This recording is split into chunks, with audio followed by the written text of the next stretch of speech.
Voilà, bonjour et encore heureux de vous retrouver aujourd'hui pour ce temps de méditation de la parole du Seigneur avec votre café, votre petit déjeuner, mais surtout la parole du Seigneur, un temps où nous voulons demander au Seigneur de nous laisser la foi. Et il nous la donne au travers de sa parole, bien sûr, une foi qui ensuite saura accomplir la volonté du Seigneur, afin que Dieu soit glorifié dans nos vies et par nos vies, et que, ainsi faisant, nous soyons dans la paix, car c'est en accomplissant la volonté de Dieu que nous sommes heureux, que nous sommes dans la paix divine, une paix que ce monde ne connaît pas. Es-tu dans la paix, mon frère, ma sœur? Es-tu dans la paix, mon ami? Si tel n'est pas le cas, alors j'aimerais te dire, lève le pied et accomplis ce que Dieu attend de toi.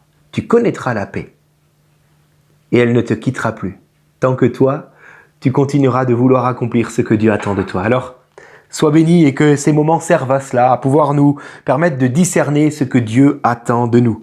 Lisons ensemble Genèse 29, la suite un petit peu, versets 21 à 30. Je lis donc pour vous. Jacob dit alors à Laban, « Donne-moi ma femme, car mon temps est accompli, et j'irai vers elle. » Jacob a donc travaillé pendant 7 ans pour Laban, dans le but d'avoir, après les 7 années de travail, d'avoir le droit d'épouser Rachel, fille donc de Laban. Laban réunit tous les gens du lieu et fit un festin. Le soir, il prit Léa, sa fille, et l'amena vers Jacob, qui s'approcha d'elle. Et Laban donna pour servante à Léa, sa fille, Zilpa, sa servante. Le lendemain matin, voyant que c'était Léa. Alors, Jacob dit à Laban, « Mais qu'est-ce que tu m'as fait? N'est-ce pas pour Rachel que j'ai servi chez toi? Pourquoi m'as-tu trompé? » Laban dit, « Ce n'est point la coutume dans ce lieu de donner la cadette avant l'aînée. Achève la semaine donc des noces avec Léa, et nous te donnerons aussi Rachel pour le service que tu feras encore chez moi pendant 7 nouvelles années. » Voilà pourquoi je vous disais il y a quelques jours que finalement Jacob aura dû travailler 14 ans pour Rachel. Jacob fit ainsi, et il acheva la semaine avec Léa, puis Laban lui donna pour femme Rachel, sa fille. Et Laban donna pour servante à Rachel, sa fille, Bila, sa servante. Jacob alla aussi vers Rachel, qu'il aimait plus que Léa, et il servit encore chez Laban pendant 7 nouvelles années, donc pour Rachel. Amen. Alors, j'ai donné comme titre à cette méditation, l'amour charnel et têtu. Mais vraiment têtu. Hein? J'ose dire indécrottable. Voilà. Quand tu es face à quelqu'un qui aime charnellement quelqu'un d'autre, mais alors là, tu peux tout lui dire. Ça rentre d'un côté, ça sort de l'autre. Il voudra pas t'écouter. Pourquoi? Parce que il y a ce filtre de l'amour purement charnel qui si souvent passe par la convoitise, n'est-ce pas? Parce que ça reste charnel. Et de ce fait, cette personne ne se laissera plus ni conseiller ni avertir parce qu'elle est amoureuse. Alors, à un certain moment de la nuit, nous l'avons lu, pendant que la fête battait son plein, l'épouse, recouverte d'un voile de la tête aux pieds, va rejoindre l'époux dans sa tente. Et donc, Léa est amenée à Jacob. Mais ce n'est que à l'aurore, à la lumière du jour, que Jacob va réaliser la supercherie. Oui, la femme qui m'a été amenée n'est pas Rachel, mais Léa. Je ne me suis pas approché de Rachel pendant la nuit, mais de Léa. Et c'est à ce moment-là que finalement Jacob va commencer à hériter de ses propres stratagèmes à lui, dont il a fait preuve pour trouver la bénédiction, rappelez-vous. La tromperie et la fourberie ne venaient pas du côté du père de Jacob, du côté d'Isaac ou d'Abraham, mais bien davantage du côté de sa mère Rebecca. Et nous le voyons là, car dans la famille de Rebecca, auprès donc de son frère Laban, dans toute la maison de Laban, on fonctionne avec tromperie. C'est ce que Jacob dit du moins au verset 25. « Pourquoi m'as-tu trompé ?» Alors bien sûr que Laban va trouver les excuses qu'il faut. Bon, parce que quand on trompe, on a toujours des bonnes excuses pour le faire. Je ferme la parenthèse. Tout cela me fait dire que si nous persistons dans nos mauvais traits de caractère, que ce soit être trompeur ou autre chose, nous risquons fort bien un jour de nous retrouver face à quelqu'un qui est comme nous. Ok? Bon. Je crois que quand Jacob avait trompé son père, Isaac, il y a environ 7 ans plus tôt donc, il n'avait pas réalisé qu'il était en train de semer des semences qu'il récolterait un jour. C'est écrit dans la parole de Dieu, Galates chapitre 6, verset 7. Ne vous y trompez pas, on ne se moque pas de Dieu. Ce qu'un homme aura semé, il le moissonnera aussi. Nous voilà donc avertis. Ok? Les rabbins ont raison lorsqu'ils commentent cet acte de Laban, qui est un acte de tromperie, en disant que cet acte frauduleux de Laban est la rétribution de ce que Jacob avait fait à son père. Alors même s'il faut des années, mais un jour, on récolte ce qu'on sème. Veillons, veillons à toujours vérifier que peut-être nos tragédies d'aujourd'hui ne sont pas les conséquences ou même les fruits de ce que nous avons semé hier. Parce que sinon, si nous ne comprenons pas cela, alors nous n'allons faire que de nous plaindre, sans chercher la leçon qui est à dégager derrière, afin de ne plus hériter demain ce qu'aujourd'hui nous semons. Comprenons-le. Que nous puissions toujours bien tirer les bonnes leçons et arrêter de nous plaindre. Voilà, alors attention, il y en a qui se plaignent à juste titre. Bien entendu. Auquel cas, j'aimerais vous dire que le Seigneur pleure avec vous. Mais il y en a tellement beaucoup d'autres qui, au lieu de se plaindre, feraient mieux de réfléchir. Voilà. Alors semons davantage la volonté de Dieu afin d'hériter la faveur divine et non pas d'hériter des problèmes. Ok? Semons la volonté de Dieu. Marchons intègrement dans ce que Dieu attend de nous. Alors, Jacob va finalement essayer de conquérir la bénédiction d'Isaac. Rappelez-vous, 7 ans plus tôt, il l'a fait comment? En s'habillant comme son frère. Il s'est déguisé comme son frère, avec les poils, avec les vêtements pour avoir l'odeur, pour avoir le toucher. Rappelez-vous. Et il va aussi se jouer de la cécité visuelle d'Isaac à ce moment-là, qu'il ne verra presque plus. Bon. Mais Dieu va donner la véritable bénédiction que Jacob a besoin, c'est-à-dire son épouse. Il va lui donner Léa exactement comme Jacob avait fait vis-à-vis d'Isaac. Et là, c'est quand même merveilleux. Réfléchissant. Jacob a trompé Isaac pour avoir la bénédiction. Il s'est déguisé, il s'est fait passer pour son frère et il s'est joué de la cécité visuelle de son père. Mais Dieu va lui donner sa véritable épouse, celle choisie par Dieu, on en a parlé hier. Dieu va lui donner Léa. Comment? Léa va être comme habillée, comme aurait pu l'être sa sœur Rachel à ce moment-là, voilée de la tête aux pieds, comme déguisée.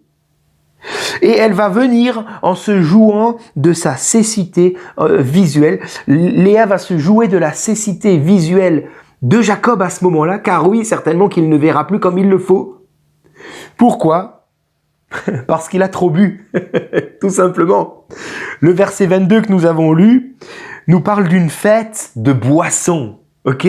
Une fête de boisson, mishté en hébreu, mishté, une fête de boisson. Donc elle a, si vous voulez, le vin coule à flot.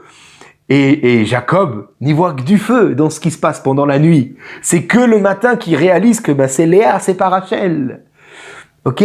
Donc, de la même manière que lui-même un jour avait trompé son père, il sera trompé aujourd'hui. Mettons-nous un instant à la place maintenant de Jacob. Essayons de nous mettre dans sa peau. Il a fui en se disant, il avait fui la maison d'Isaac en se disant, mais peut-être que j'ai mal fait, mais finalement, comme ça, c'est Dieu qui voulait que j'hérite. Il avait donné cette promesse à ma mère, à Rebecca. Voilà, c'est le plus jeune qui héritera des promesses, qui va dominer sur le plus fort. Donc c'est moi, Jacob, qui dois dominer sur Ésaü. Alors même si ça a été mal fait, mais au moins c'est la volonté de Dieu qui s'est accomplie. Et là, aujourd'hui, 7 ans plus tard, il se retrouve dans la même situation, sauf que lui est à la place d'Isaac. Ne devait-il pas à ce moment-là comprendre quelque chose? Comprendre que c'est réellement Léa qui doit être sa femme et non pas Rachel. Car même si ça a été fait de façon fourbe, c'est dans la volonté de Dieu, tout comme c'est dans la volonté de Dieu que ce soit Jacob qui devienne héritier des promesses faites à Abraham et non pas Ésaü. Même si ça avait été mal fait à l'époque, c'était dans la volonté de Dieu. De la même manière, Jacob, Dieu veut pour toi Léa comme femme. tu aurais dû le réaliser à ce moment-là, précisément parce que tu l'as vécu 7 ans plus tôt pour toi-même. Jacob, Dieu est en train de te parler dans cette situation qui certes est un petit peu tirée par les cheveux, mais c'est toi qui as choisi de trouver le chemin de la bénédiction en faisant comme cela.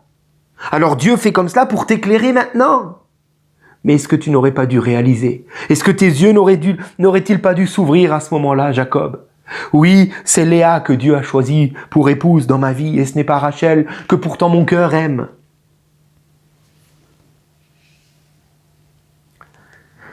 Je comprends donc que Dieu sait me rejoindre. Il sait me rejoindre dans ma façon de vivre, dans ma façon de chercher Dieu, de chercher la bénédiction de Dieu. Dieu sait me rejoindre dans mes stratagèmes à moi, dans mes schémas, dans mes raisonnements. Il sait me rejoindre. Oui, la parole de Dieu me dit que Dieu parle tantôt d'une manière, tantôt d'une autre, mais l'homme n'y prend point garde. Est-ce que nous savons prendre garde à la manière de parler de Dieu dans nos vies? Et souvent, il parle de la manière dont nous avons choisi de vivre. Il sait, lui, nous rejoindre, tel un père qui se met à genoux devant son enfant pour lui parler à sa hauteur. Il sait nous rejoindre et nous parler comme nous serions normalement capables de le comprendre. Mais si souvent, nous pensons avoir été trompés parce que nous sommes trompeurs. Si souvent, nous pensons que non, Dieu ne peut pas faire comme ça, après tout. Dans son amour, Dieu te rejoint dans tes pensées, dans tes raisonnements d'aujourd'hui. Est-ce que tu sauras l'entendre? Peut-être qu'autour de toi, en ce moment, il y a des voix qui s'élèvent et qui te disent des choses et tu te dis « Non, non, Dieu ne fonctionne pas comme ça. » Oui, mais parce que toi, tu as choisi de fonctionner comme ça, c'est comme ça que Dieu te rejoint aujourd'hui. Vas-tu l'entendre? Ou vas-tu faire la sourde oreille et en vouloir à Léa de t'avoir trompé? Toute ta vie durant, tu penseras que Léa est quelqu'un qui te trompe et tu passeras à côté du plan de Dieu. Car en réalité, c'est Léa qui t'aime vraiment. Ah. Alors il existe aujourd'hui beaucoup de Jacob dans les églises. Beaucoup d'hommes et de femmes de Dieu, de croyants, qui fonctionnent en voulant faire ce qui leur semble bon. Comprenons par là qu'ils veulent suivre même des sentiments pieux, comme l'amour par exemple. Mais qu'en est-il réellement de la volonté de Dieu?